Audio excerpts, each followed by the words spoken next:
Trinity. The sun baked Los Alamos that June, and no rain fell. The grass turned brown. The wells dried up. We brushed our teeth with Coca-Cola, an Army nurse remembered. Oppenheimer's teams were working through the night, grabbing a few hours of sleep in their tech area offices. A new crisis erupted nearly every day, with at least one of the bomb's 500-plus components. On July 2nd, George Kisakowski X-rayed his custom-made plastic explosives just to make sure they were perfect.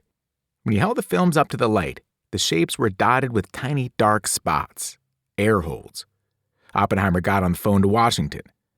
Between coughing fits, he pleaded with Leslie Groves to authorize a delay of the test. Groves refused.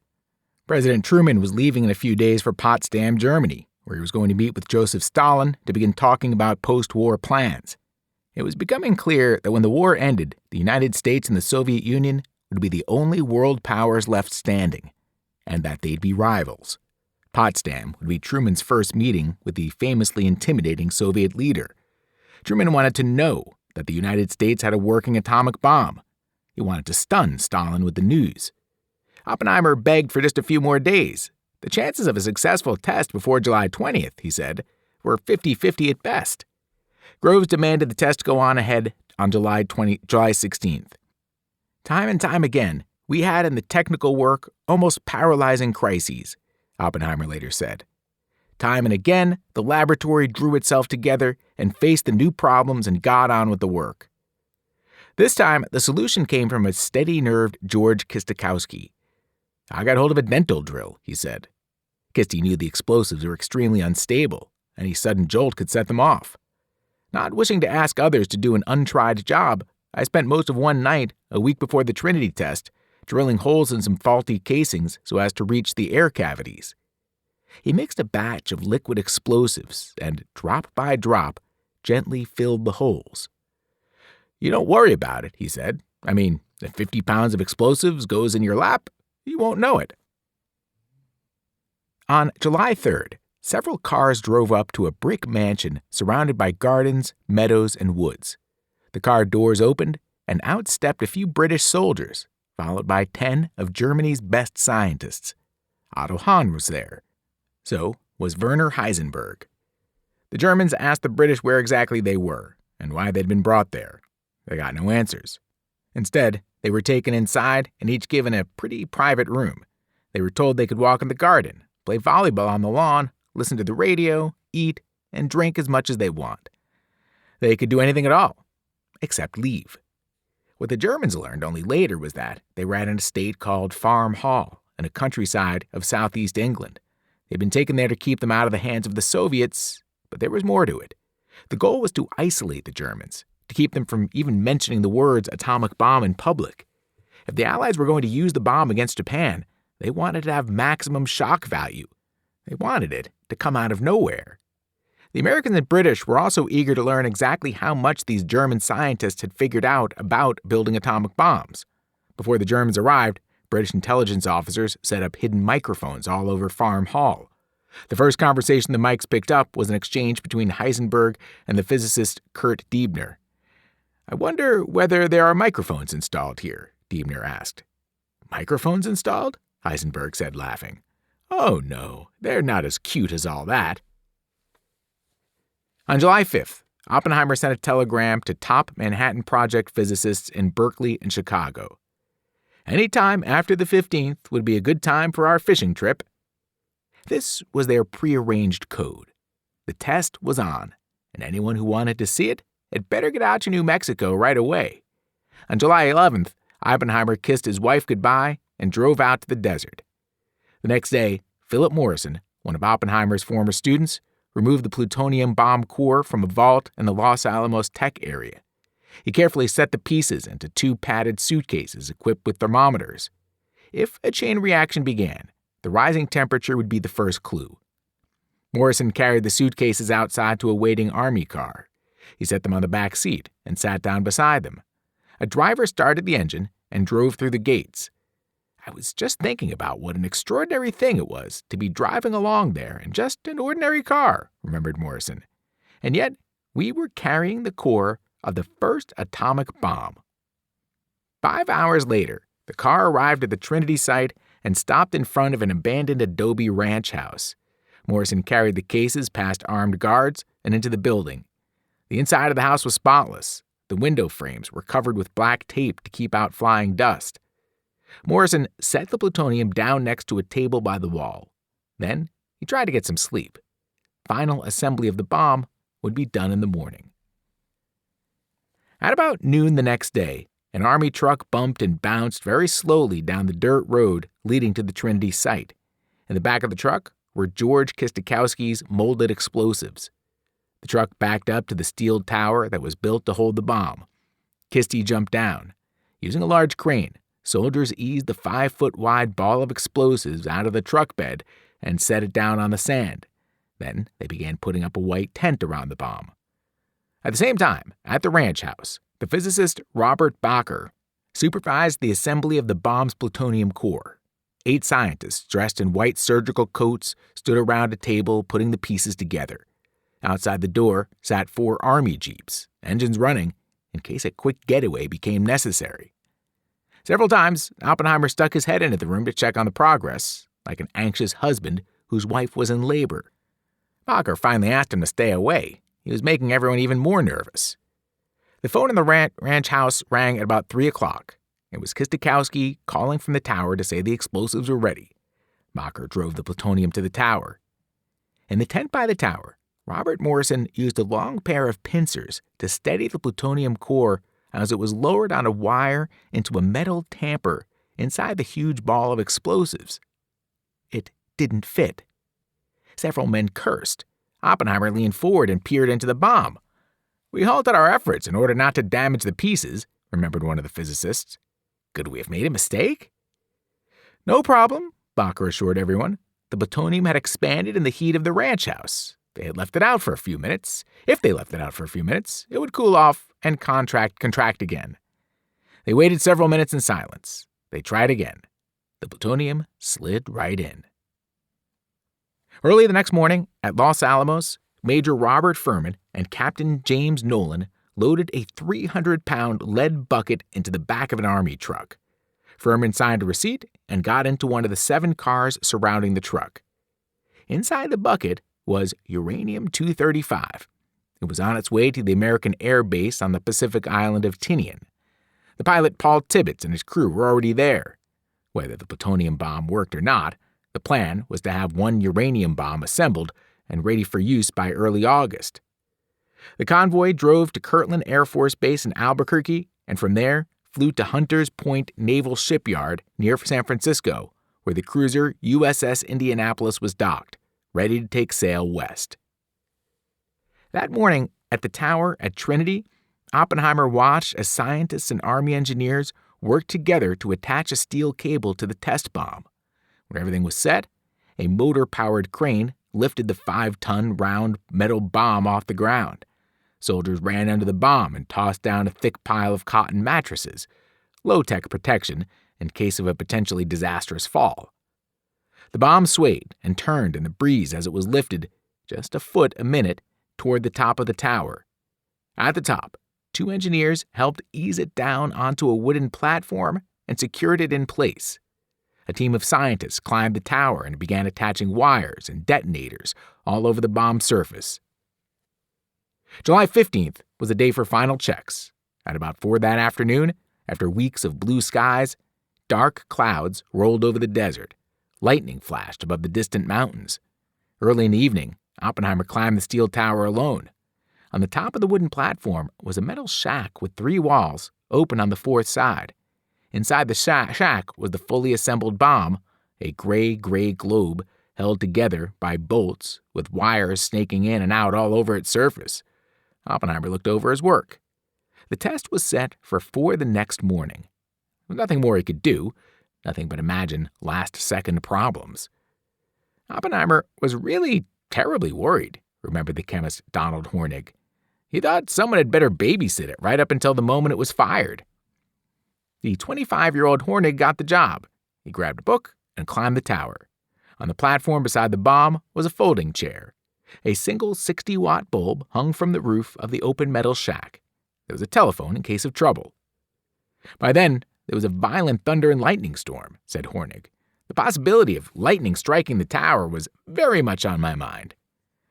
He calmed himself with the knowledge that, if the lightning struck, the tower's steel frame would most likely conduct the electricity harmlessly into the ground, or perhaps the electrical burst would set off the bomb. And in that case, I'd never know about it, he said. So, I read my book. General Groves arrived at the Trinity site later that night, got out of his car, and looked angrily at the sky. Rain was falling, wind whipping, lightning flashing. He found Oppenheimer, and they discussed the weather. It was a serious problem. They needed clear skies to get a good look at the explosion, but far more worrisome was the danger of spreading radioactive fallout. When the uranium atoms in the bomb split, some would break down into other radioactive elements, atoms that would continue shooting out particles. If the wind blew this deadly fallout into the rain clouds, it could literally rain down on nearby towns. Without a break in the wind and rain, the test could not go forward. Groves and Oppenheimer agreed to meet again at 1 a.m. to assess the situation. Get some sleep, said Groves. Then he found a cot and shut his eyes. Oppenheimer walked to the mess tent. He sat on a bench drinking coffee and smoking, reading poetry, and listening to rain pound the canvas roof. Test shot. That night at Los Alamos, Klaus Fuchs splashed down a muddy path to the road where 3 buses were waiting. He climbed onto one and found a seat in the back. Richard Feynman walked back and sat next to Fuchs. All 3 buses drove down the hill and through the dark, starless night. There were about 90 of us in that strange caravan, traveling silently in the utmost secrecy, said William Lawrence, a New York Times reporter and the only non-scientist in the group. He'd been invited by Groves to witness the Trinity test, though he was under strict orders to keep everything he saw secret, unless told otherwise. The buses reached Trinity early in the morning of July 16th. They stopped at their assigned spot, Campania Hall, a rise in the desert 20 miles from the blast tower. The bus doors opened, and Lawrence and the other men stepped out onto the sand. The night was still pitch black, save for an occasional flash of lightning in the eastern sky, Lawrence recalled. Military police came forward to check IDs. The scientists shivered in the rain. With the darkness and the waiting and the chill of the desert, the tension became almost unendurable, said Lawrence. A searchlight swept quickly across the bottoms of the thick clouds. Lawrence looked toward the source of the light, 20 miles to the southeast. The bomb was there, he knew, sitting atop a steel tower. He wondered aloud how he was supposed to report on a story from 20 miles away. Don't worry, a scientist said, patting Lawrence on the back. You'll see all you need to. Ted Hall sat with a group of soldiers in the back of an army truck on the edge of the Trinity test site. Hall wasn't important enough to get an invitation to see the test up close. Instead, he was assigned to an army rescue crew. If radioactive fallout started spreading through the sky, it would be Hall's job to help evacuate people from local farms and villages. Hall spent the early morning hours listening to nervous soldiers, trying to distract themselves. The guys discussed all sorts of things, he remembered, like marriage, divorce, the high divorce rate among Hollywood stars. The cold, rainy night passed slowly. At 1 a.m, Groves rolled out of his cot, pulled on a shirt, and walked through the rain and wind to the mess hall. Oppenheimer was still there. Together, they walked through puddles toward a concrete bomb shelter. They studied the sky, searching for pinpricks of starlight through the drifting clouds. If we postpone, Oppenheimer said, I'll never get my people up to pitch again. It would be extremely difficult to get everyone, not to mention the bomb itself, to this point of readiness again. Naturally, he was nervous, Groves recalled, although his mind was working at its usual extraordinary efficiency. At 2:30, the head meteorologist, Jack Hubbard, came to the bomb shelter for a quick conference. What the hell's wrong with the weather? Demanded Groves. Hubbard began to explain that a tropical air mass was moving in from... Groves cut Hubbard off. He didn't want the science. He wanted to know if the rain would stop by 4 a.m. No, said Hubbard, but there would probably be a window of clear skies from about 5 to 6 a.m. You'd better be right on this, said Groves, or I will hang you. Groves made Hubbard sign his forecast. Then He and Oppenheimer set the test for 5:30. A few minutes after 5, George Kistikowski stood below the steel blast tower, a flashlight in his hand. The rain had slowed to a thin mist. The wind was dying down. Kisty pointed a beam of light at a metal box beneath the tower. Kenneth Bainbridge crouched down and unlocked it. Inside was a switch. Bainbridge threw the switch, shut the box, and replaced the padlock. The bomb was armed and set to explode in 20 minutes. Kisty, Bainbridge, and the last few scientists at the tower jumped into jeeps and sped away. From that point on, everything would be run from the control room in Oppenheimer's bomb shelter 6 miles from the blast site. The scene inside the shelter was dramatic beyond words, recalled General Thomas Farrell, who was there with Oppenheimer. Scientists sat on the edge of stools in front of tables loaded with electronic panels, dials, switches, and blinking lights. At the first sign of trouble, they could shut the bomb down. A physicist named Sam Allison sat in the corner of the bunker, a telephone in his hand. He lifted the receiver and spoke into the mouthpiece. It is now 0 minus 20 minutes. The countdown was broadcast to bomb shelters all over Trinity. We were told to lie down on the sand, turn our faces away from the blast, and bury our heads in our arms, remembered Edward Teller, who was on the Campania Hill. No one complied. We were determined to look the beast in the eye. 0 minus 15 minutes, announced Allison. Teller warned the others on the hill to be careful of sunburn. He took out a tube of suntan lotion, squeezed a bit onto his hand, and passed the tube on. The reporter William Lawrence looked on in shock. It was an eerie sight, he said, to see a number of our highest-ranking scientists seriously rubbing sunburn lotion on their faces and hands in the pitch blackness of the night 20 miles away from the expected flash. Allison's voice came over the radio. 0 minus 10 minutes. Then the scientists passed around thick pieces of dark glass, the kind used in welders' masks. The plan was to watch the blast through the glass. Klaus Fuchs took a piece of glass and held it up to his eyes. Feynman refused the glass, instead climbing into the cab of a truck. The windshield, he figured, would protect his eyes by filtering out the blast's harmful ultraviolet light and would give him a better view than the welder's glass. A green flare shot into the sky and arced over the desert, the 5-minute signal. Ted Hall saw the flying green flame from his spot in the truck. He and the others turned their backs to the blast site. They covered their faces with their arms. In his bunker, Oppenheimer leaned against a wooden beam, glancing back and forth from the sky to the scientists at the control panels. 0 minus 2 minutes. Lord, Oppenheimer said to no one in particular, these affairs are hard on the heart. Groves lay on the ground in a separate bunker, his eyes facing away from the blast site. As we approached the final minute, the quiet grew intense, he remembered.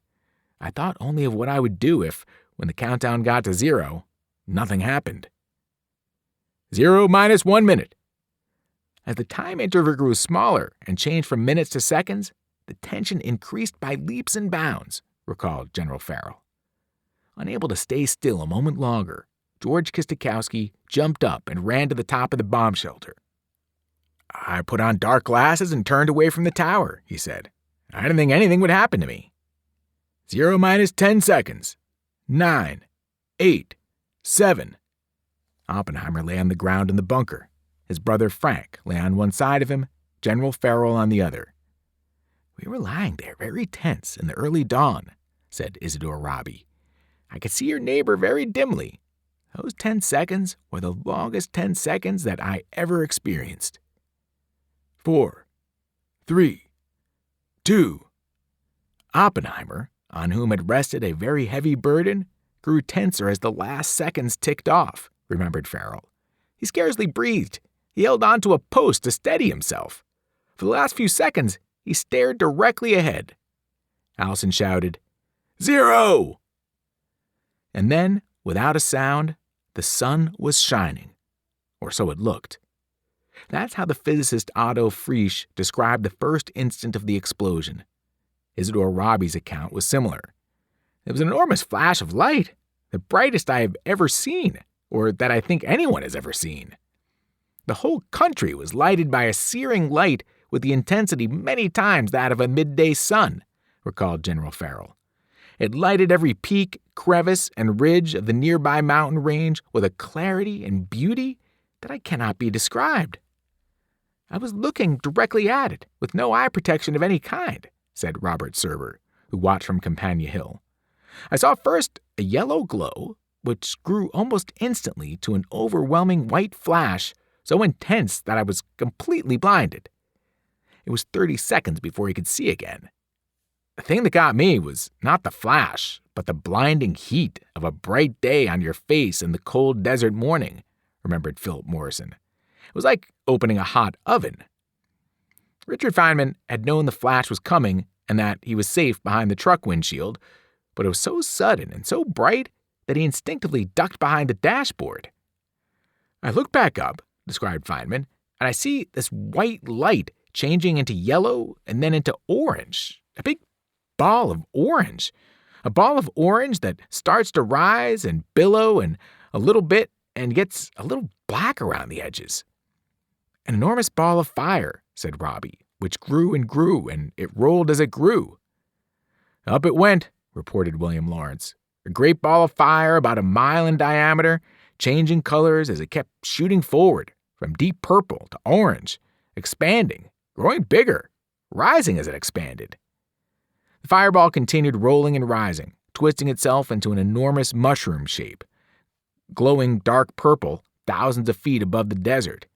In the bomb's eerie light, General Farrell watched Oppenheimer's reaction. His face, said Farrell, relaxed into an expression of tremendous relief. Frank Oppenheimer thought he heard his brother whisper, "It worked." Then, about 30 seconds after the blast, came the sound. Since light travels much faster than sound, the sight of the blast reached observers almost instantly, while the sound rumbled toward them at about 5 seconds per mile. The bomb's thunderclap bounced off the mountains and echoed back and forth across the desert. The blast knocked George Kitsikowski into a muddy puddle. He got up in time to see scientists scrambling out of the bunker. Oppenheimer and the others rushed to join me, Kirsty remembered. I slapped Oppenheimer on the back. A loud cry filled the air, wrote William Lawrence of the scene on Campania Hill. Little groups that hitherto had stood rooted to the earth like desert plants broke into dance.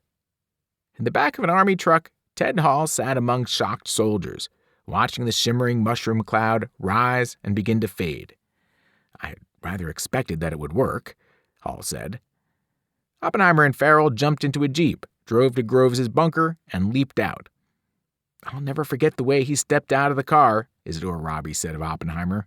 I'll never forget his walk, this kind of strut. He had done it. People were pouring whiskey into paper cups, passing them around. Groves rushed up to Oppenheimer. I'm proud of you, said Groves as they shook hands. Thank you, said Oppenheimer. The war is over, Farrell said. Yes, Groves agreed, as soon as we drop 1 or 2 on Japan. Naturally, we were very jubilant over the outcome of the experiment, Robbie later said of the mood among scientists that morning. We turned to one another and offered congratulations. For the first few minutes, then there was a chill, which was not the morning cold. It was the chill of knowing they had used something they loved, the study of physics, to build the deadliest weapon in human history. Oppenheimer was feeling the chill too. It was extremely solemn, he recalled. We knew the world would not be the same. A few people laughed. A few people cried. Most people were silent. Oppenheimer thought of a line from the ancient Hindu scripture, a dramatic moment in which the god Vishnu declares, "Now I am become death, the destroyer of worlds." Little Boy. The Trinity blast was heard in El Paso, Texas, 150 miles from the explosion. The shock wave rattled windows in Silver City, New Mexico, 200 miles from Trinity. People in Amarillo, Texas, 450 miles away, saw the flash. Newspapers and radio stations all over the region were flooded with calls demanding information. The reporters, of course, had no idea what had happened. But that morning, they received a statement from the Army, one General Groves had prepared weeks before. The news went out. The explosives dump at the Alamogordo Air Force Base has blown up. No lives are lost. The explosion is what caused the tremendous sound and the light in the sky. I repeat, for the benefit of the many phone calls coming in, the explosive dump at the Alamogordo Air Force Base has blown up. That morning, at Hunters Point Naval Shipyard on San Francisco Bay, sailors on the USS Indianapolis watched a crane lower a 15-foot wooden crate to the ship's deck. On the side of the crate was stenciled, "Secret, U.S. Government." Inside was the gun assembly for the uranium bomb. At the same time, Major Robert Furman and Captain James Nolan carried the uranium onto the ship in their 300-pound lead bucket. They took it to their cabin and locked the door. Then they bolted the bucket to the floor. Shortly before noon, the Indianapolis steamed under the Golden Gate Bridge and headed out to sea. The trip to Tinian would take 10 days. Furman and Nolan were under strict orders to stay with the U-235 at all times, trading 4-hour shifts in the cabin. They flipped a coin to see who got the first shift. It was early evening in Potsdam, Germany, when news of the Trinity test reached President Truman. "Operated on this morning," read the coded telegram. "Diagnosis not yet complete, but results seem satisfactory and already exceeded expectations. Dr. Groves pleased." The meaning was clear. The test had been a success. "We have discovered the most terrible bomb in the history of the world," Truman wrote in his diary. A few days later, Groves sent a more complete report to Potsdam. Truman sat in stunned silence as Harry Stimson read aloud. The bomb had exploded with the almost unbelievable force of 18,000 tons of TNT, an explosive used in regular bombs. The heat of the blast completely vaporized the steel tower holding the bomb. For hundreds of feet in all directions, sand was melted into a greenish glass. Instruments a mile from the blast measured temperatures of 750 degrees Fahrenheit. Not a plant or animal in this radius was left alive. As Stimson read, you could see that Truman was tremendously pepped up by the report. It gave him an entirely new feeling of confidence. It was time to shock Joseph Stalin. After a long day of meetings, Truman stopped the Soviet premier as he was leaving the conference room. "I casually mentioned to Stalin that we had a new weapon of unusual destructive force," Truman recalled. Truman was hoping to see fear on Stalin's face, but the man just nodded politely. His expression never changed. "Glad to hear it," Stalin said through an interpreter. "I hope you'll make good use of it against the Japanese." Then he left the room. Winston Churchill, equally eager to intimidate Stalin, stepped quickly to Truman. "How did it go?" he whispered. Truman shrugged. "He never asked a question." Truman assumed Stalin hadn't understood.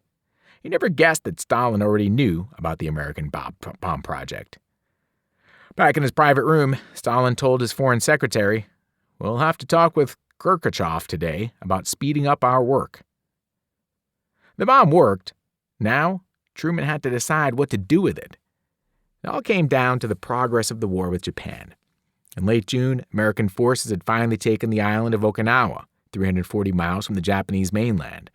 More than 12,000 Americans were killed in the 82-day fight as 100,000 Japanese soldiers defended every inch of the island to the death. Meanwhile, American bombers were pounding Japan night after night, flattening and burning entire cities. One single bombing raid over Japan's capital of Tokyo set off a firestorm that killed 100,000 people. Japan's military had taken such a beating by this point, the country was nearly defenseless against American air raids. And yet, Japan refused to surrender. As a next step, American troops were preparing for an all-out invasion of Japan. The Japanese had an estimated 2.5 million troops ready to defend the islands. Truman asked General George Marshall how many Americans were likely to be killed or wounded. It was his opinion, recalled Truman, that such an invasion would cost, at a minimum, 250,000 American casualties. For Truman, that settled it. If the atomic bomb could shock Japan into giving up, it had to be used. It was a question of saving hundreds of thousands of American lives, he later explained. I couldn't worry about what history would say about my personal morality. I made the only decision I ever knew how to make. I did what I thought was right. On July 26th, the Indianapolis arrived at Tinian with the Iranian bomb's gun assembly and U-235. That same day, Truman and Churchill issued the Potsdam Declaration, a final demand that Japan end the fighting. There was no mention of the atomic bomb, but the document closed with a harsh warning. We call upon the government of Japan to proclaim now the unconditional surrender of all Japanese armed forces. The alternative for Japan is prompt and utter destruction.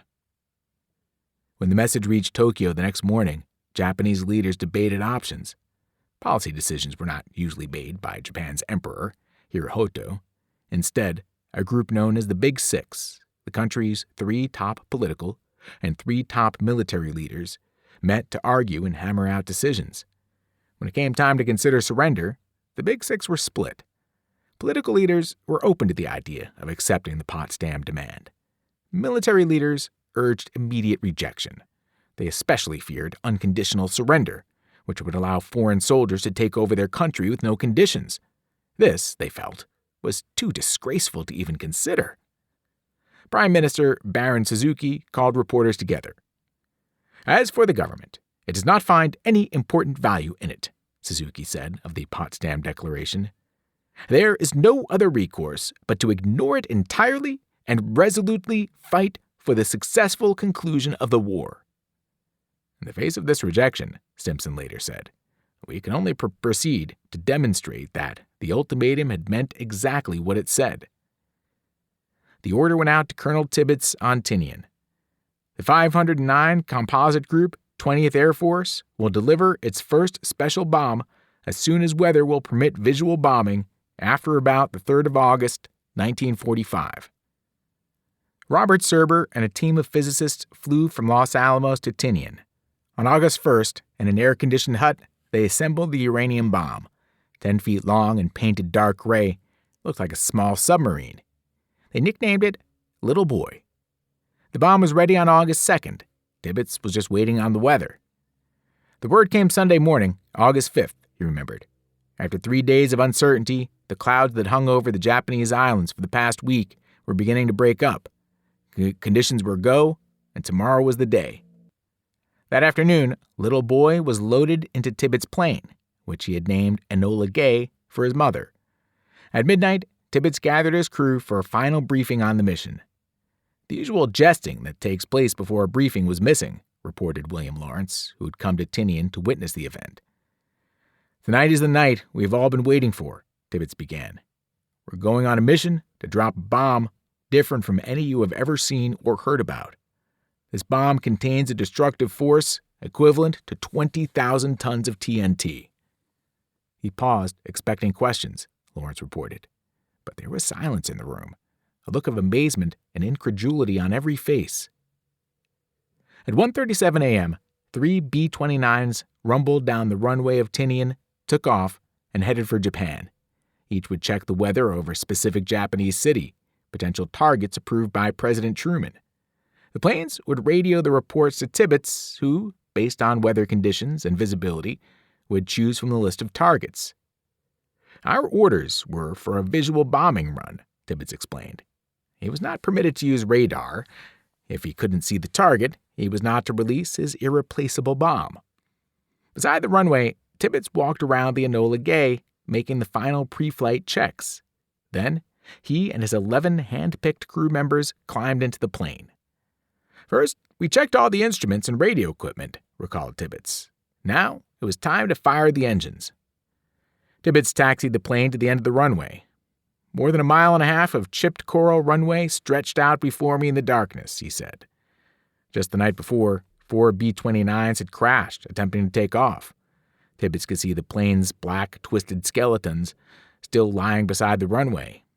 It was never easy to get these massive machines safely off the ground, and the Enola Gay was loaded with extra fuel and the bomb, 15,000 pounds more cargo than the B-29 was designed to carry. Tibbets knew he'd need every inch of runway to build up enough speed to get his heavy plane into the air. I like to think that my reputation for keeping cool in moments such as this was deserved, Tibbets said. But now, I found myself gripping the controls with a nervous tension I hadn't experienced since that first combat mission. This is the moment, he told himself. This is the reason they chose me. Gradually, we picked up speed, 75, 100, 125 miles an hour, he said. The end of the runway was approaching fast, and the lights on both sides of the paved surface were running out. In the nearby control tower, William Lawrence and a very tense General Thomas Farrell watched Tibbets's plane bouncing along the runway. With less than 100 feet left, they saw the plane ease off the ground and begin to climb. Farrell exhaled. I never saw a plane use that much runway, he said. I thought Tibbets was never going to pull it off. It was a pleasant tropical night, Tibbets remembered. Around us were cream puff clouds, their edges outlined by the faint glow of the crescent moon. The flight over the Pacific was easy and uneventful. Tibbets and the crew watched the sunrise as they passed over Iwo Jima. And now we were winging toward Japan, he said, surrounded by scattered clouds that were edged with reddish gold from the slanting light of the newly risen sun. At 8:30 a.m., reports started coming in from the weather planes. The radio operator wrote down the coded messages and handed them to Tibbets. The co-pilot took control of the plane while Tibbets decoded and read the notes. Then he lifted the intercom and announced to the crew, "It's Hiroshima." Hiroshima. It was a clear but sultry morning, remembered Yoku Kuwabara, who was the 13-year-old girl on the morning of August 6, 1945. The midsummer sun was so bright it almost hurt my eyes. She had just finished breakfast with her family and her family's home in Hiroshima when she noticed the time. It was already past 7. I'll be late for school. I started getting ready for school in a hurry. Yoko raced down the street to a streetcar stop near her home. A streetcar soon came, and she climbed into the crowded car. I pushed my way through until I was standing behind the driver, she said. Through the windshield, I looked at the pedestrians hurrying on their way. We were 8 minutes away from the scheduled time of the bomb release when the city came into view, recalled Paul Tibbets. The early morning sunlight glistened off the white buildings in the distance. Through 31,000 feet of clear sky, Hiroshima looked just like the pictures Tibbets had studied. Located on the southeastern coast of Japan, the city stood on 6 long, flat islands. Between the islands ran branches of the Ota River as it fanned out into a delta near the sea. This was Japan's 8th largest city and the location of an important army base. On August 6th, there were about 280,000 civilians living in Hiroshima and 43,000 soldiers. Tibbets's bombardier, Thomas Farabee, pressed his left eye against his bomb sight, giving him a magnified view of the city below. It was his job to aim the bomb at the T-shaped Aoi Bridge, a centrally located feature that could be identified from high in the air. "Okay, I've got the bridge," announced Farabee. Farabee pointed toward the target. Theodore Van Kirk, the navigator, looked down, comparing the view from the nose of the plane with the photo of the Aoi Bridge in his hand. "No question about it," Van Kirk agreed. Tibbets guided the plane toward the bridge. "We're on target," said Farabee. Tibbets picked up the intercom and said, "Put on your goggles, place them on your forehead. When the countdown starts, pull the goggles over your eyes and leave them there until after the flash." At 8:15, the bomb bay doors opened. The bomb dropped out and fell toward the city. With the release of the bomb, the plane was instantly 9,000 pounds lighter, Tibbets said. As a result, its nose leaped up sharply, and I had to quickly execute the most important task of the flight, to put as much distance as possible between our plane and the point at which the bomb would explode. 43 seconds after dropping from the plane, at an altitude of 1,900 feet above Hiroshima, the bomb's 2 pieces of uranium slammed together, setting off an explosive chain reaction. The blinding flash and raging fireball looked just like the ones at Trinity, only this time there was a city beneath. The blast heated the ground beneath the explosion to over 5,000 degrees. Nearly every person within 1,000 yards in all directions was instantly killed. Many were vaporized. A 10-year-old boy named Shintaro Fukara, who was standing outside his school with his younger brother at the moment of explosion. "I saw a red dragonfly winging along and finally alighting on the wall right in front of me," he remembered. "Just as my brother reached out to catch the dragonfly, there was a flash. I felt I'd suddenly been blown into a furnace. When I opened my eyes after being flung 8 yards, it was still dark, as if I were facing a wall painted black. Yoko Kuwabara was still on the crowded streetcar, headed for school. I was blinded for a moment by a piercing flash of bright light, she later said, and the air filled with yellow smoke like poison gas. Momentarily, it got so dark I couldn't see anything. There was a loud, dull, thunderous noise. The inside of my mouth was gritty, as if there were sand in it, and my throat hurt. Described by survivors all over the city, the sudden darkness was caused by the enormous amount of dust and debris thrown into the air by the force of the blast. The view, where a moment before all had been so bright and sunny, was now dark and hazy, said a doctor named Michihiko Hachaya.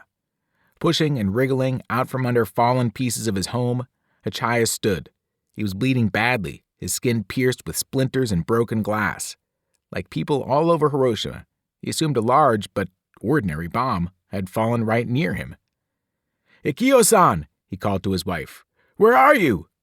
She rose from the rubble, bleeding, her clothes torn. "We'll be all right," he told her. "Only let's get out of here as fast as we can." Together they ran to the street.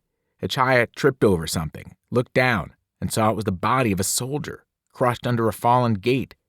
Then he looked out at the neighborhood and knew this had been no ordinary bomb. Everywhere, houses were swaying and falling, flames rising from the ruins. Yoko Kuwabara tumbled out of the streetcar. Buildings all around her were on fire. "I picked my way through the rubble and made it out to the main street," she said. "I stood there, dumbfounded. I heard children crying, buildings collapsing, men and women screaming. I saw the bright red of blood and people with dazed expressions on their faces trying to get away. Where should I go?"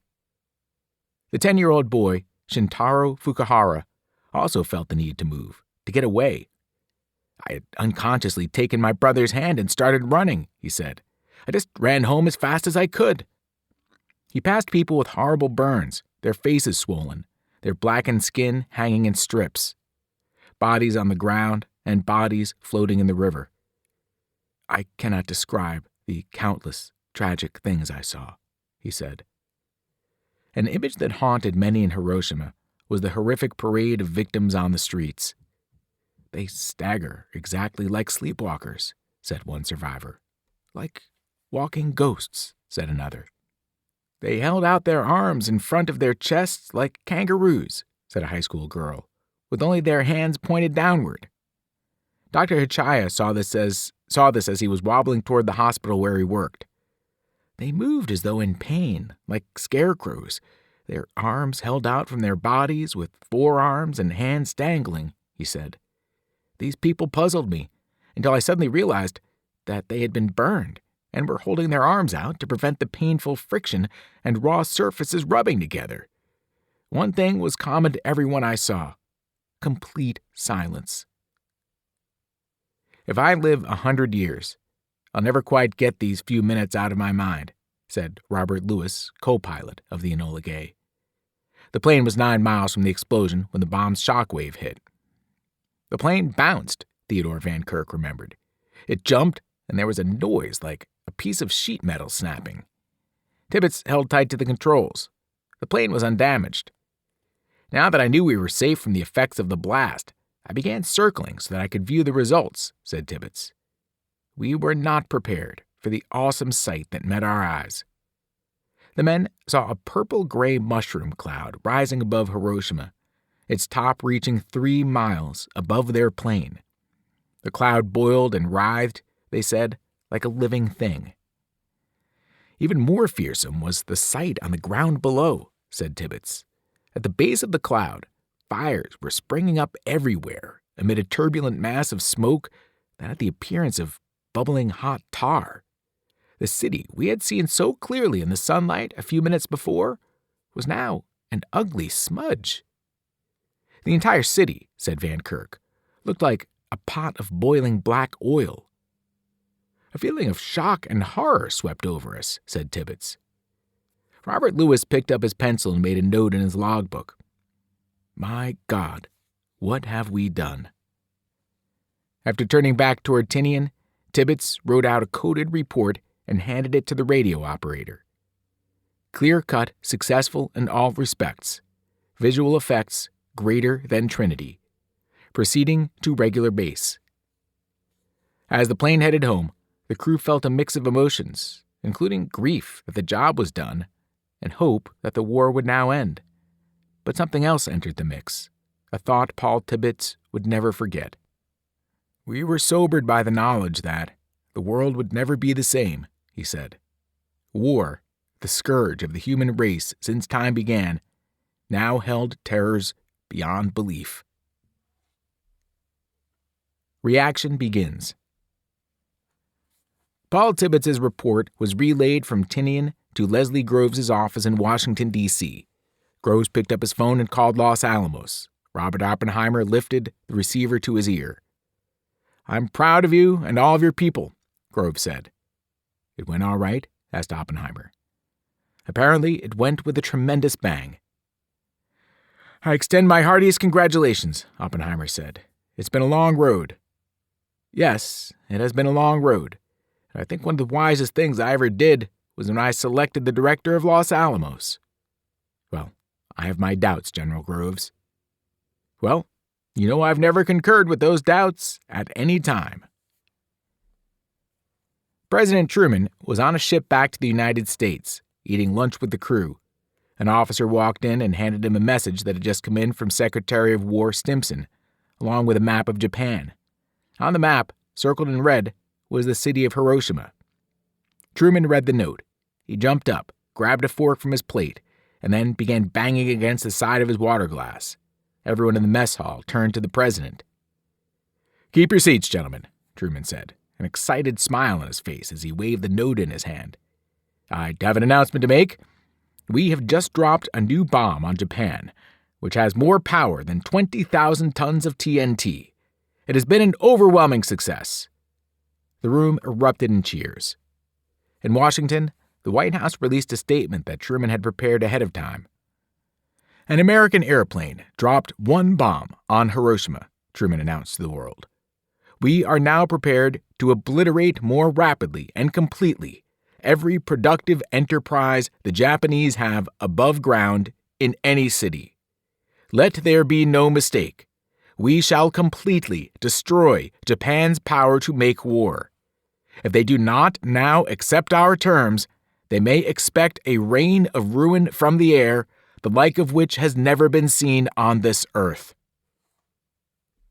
At Los Alamos, most scientists first heard the news over the public address system.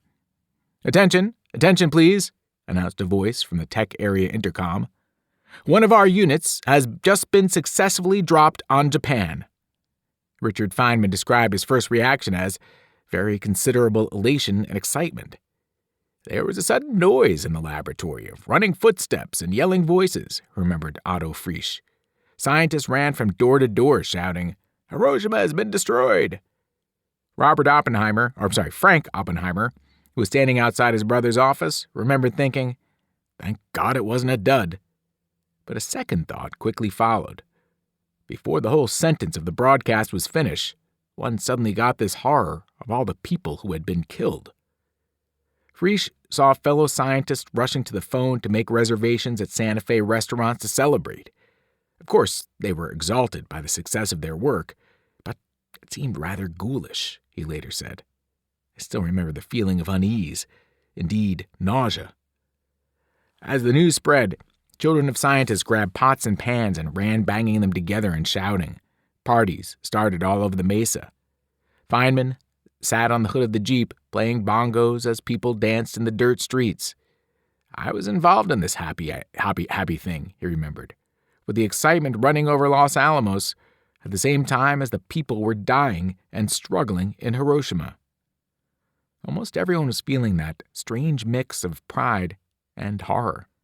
That night, Oppenheimer went to a party in one of the men's dorms, carrying in his hand a message from Washington with more details on the destruction of Hiroshima.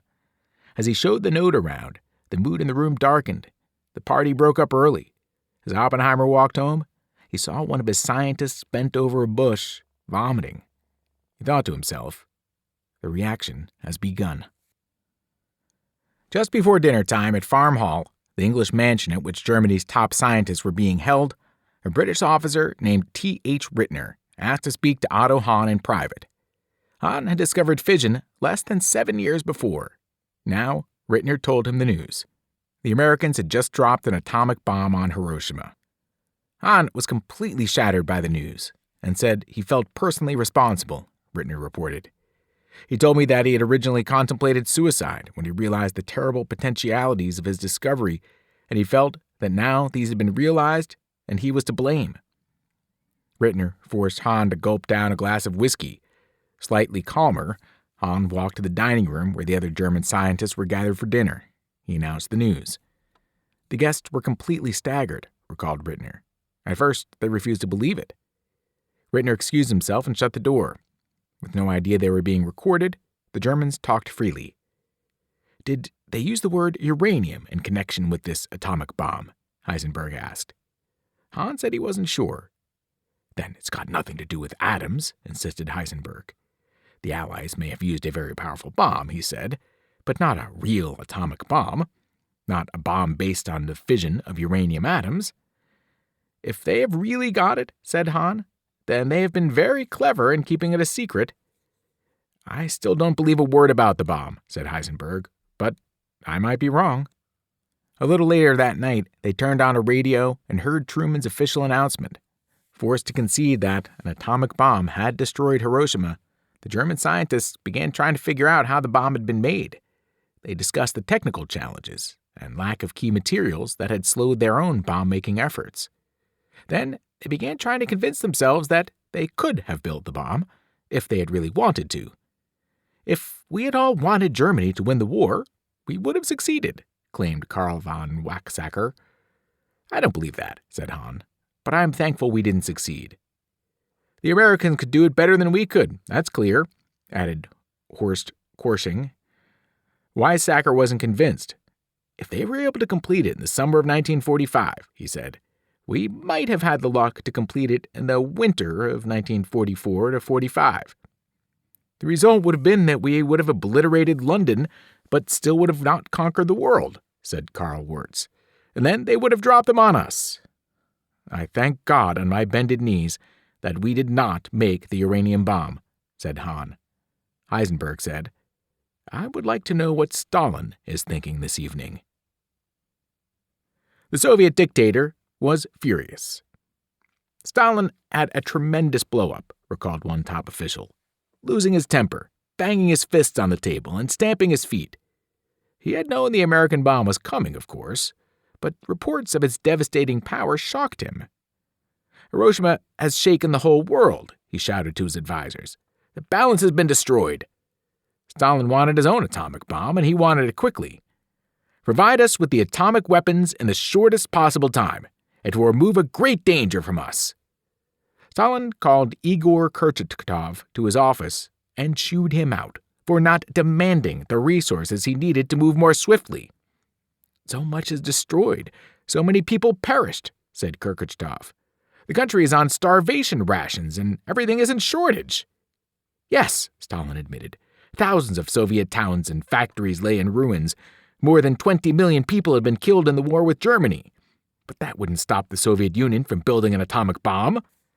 If the baby doesn't cry, the mother doesn't know what he needs, Stalin lectured Kurchatov. Ask for anything you need. There will be no refusals. And just to make sure Kurchatov and his team understood what was at stake, Stalin placed his head of secret police, Lavrenti Beria, in charge of the bomb project. Beria was to be Stalin's Leslie Groves, but with additional powers. One gesture of Beria, said a Soviet scientist, was sufficient to make any of us disappear. The first reports to reach the Japanese capital of Tokyo were panicked and sketchy. Some kind of catastrophe had occurred at Hiroshima, but no one knew the details. Government officials tried to contact the Army Command Center in Hiroshima. There was no response. Then came Truman's announcement that the Americans had dropped an atomic bomb. and the next morning, a telegram from southern Japan reached Tokyo. The whole city of Hiroshima was destroyed instantly by a single bomb. General Tarashiro Kawabe immediately sent an officer to the lab of Yoshio Nishina, Japan's top atomic physicist. When the war began, the government had put Nishina in charge of fission bomb research in Japan, but the country never made building the bomb a high priority. Now, the moment Nishina walked into Kawabe's office, the general demanded, "Could you build an atomic bomb in 6 months? In favorable circumstances, we might be able to hold out that long." Nishina shook his head. Under present conditions, 6 years would not be long enough. In any case, we have no uranium. Kawabe then asked if there was any defense against the bomb. "Shoot down every hostile aircraft that appears over Japan," said Nishina. Both knew that was impossible. Government and military leaders gathered to discuss the next question. Was it time to accept the Potsdam Declaration, the unconditional surrender? Yes, urged Foreign Minister Shigeniro Togo, because America's atomic bomb drastically alters the whole military situation. "Such a move is uncalled for," countered Kurachika Anami, the war minister. "Furthermore, we do not yet know if the bomb was atomic." General Seizo Arajor, the Army's chief of intelligence, was sent to investigate. As Araju's plane circled above what appeared to be a smoking, ash-gray desert, the pilot pointed down. "Sir," he said, "this is supposed to be Hiroshima. What should we do?" "Land," Arashu said. The moment he stepped out of the plane, Arashu was hit by the horrible stench of burning flesh. It would take time to compile official statistics, but he could see that the city was gone. Of the 76,000 buildings that had stood 2 days before, 70,000 were completely destroyed. About 70,000 people were dead already. Over 100,000 more would die of wounds, burns, and radiation poisoning. Yoshio Nishino toured Hiroshima on August 8th. "I decided at a glance," he later said, "that nothing but an atomic bomb could have created such devastation." That same day, the Soviet Union declared war on Japan, eager to grab a piece of the dying empire. And still, the debate continued in Tokyo. Political leaders urged surrender. Military leaders refused. In Truman's office in the White House, Secretary of War Stimson handed the president photographs of the ruins of Hiroshima taken by American planes. Truman studied the pictures. He mentioned the terrible responsibility that such destruction placed upon us, Stimson remembered. "We ought to proceed with Japan in a way which will produce as quickly as possible her surrender," Stimson told the president. Truman agreed, but aside from dropping another bomb, what options were there? "Reword the Potsdam Declaration," Stimson suggested. "Tell Japanese leaders they could keep their emperor, as long as it would get them to surrender." "Not possible," Truman insisted.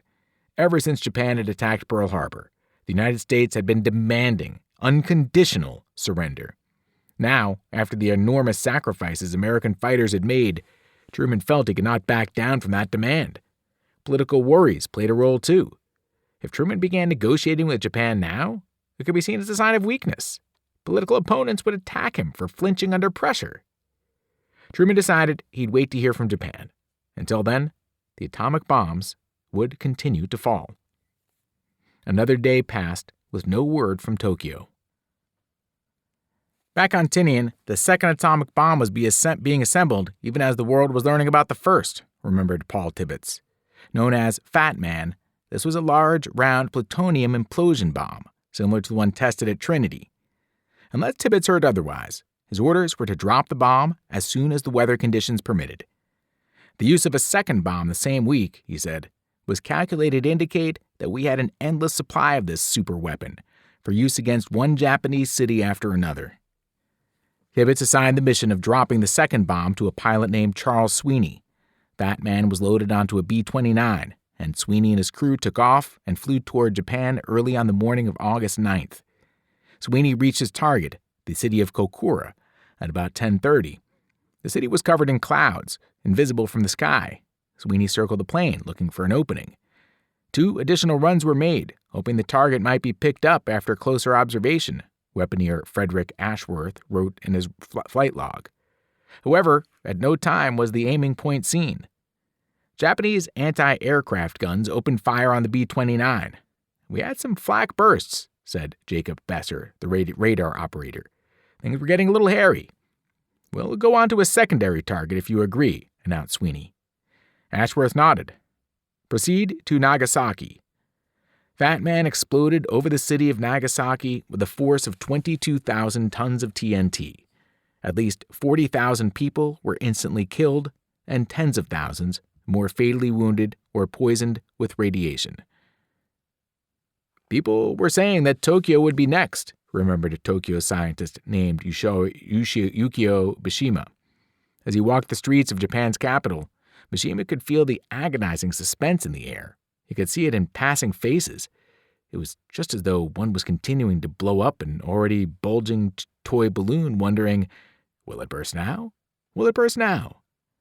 If it had gone on any longer, he said, there would have been nothing to do but go mad. In Washington, Leslie Groves told Truman a third atomic bomb should be ready for delivery on the first suitable weather after the 17th or 18th of August. Truman was hoping not to use it. "It is not to be released on Japan without express authority from the president," George Marshall ordered Groves. Japan's Big Six leaders gathered in Tokyo for an emergency meeting. Once again, the top generals resisted surrender. The desperate debate lasted late into the night before Emperor Hirohito stepped in. The emperor did not normally make policy decisions, but in times of crisis, his word was final. "I cannot endure the thought of letting my people suffer any longer," he said. "The time has come when we must bear the unbearable." That ended the argument. Japan surrendered on August 15th. World War II was over. It is not, however, the end of this book. There'll be one more section coming. Hopefully I'll be sending that out in the next couple of days. See you next time. Bye-bye.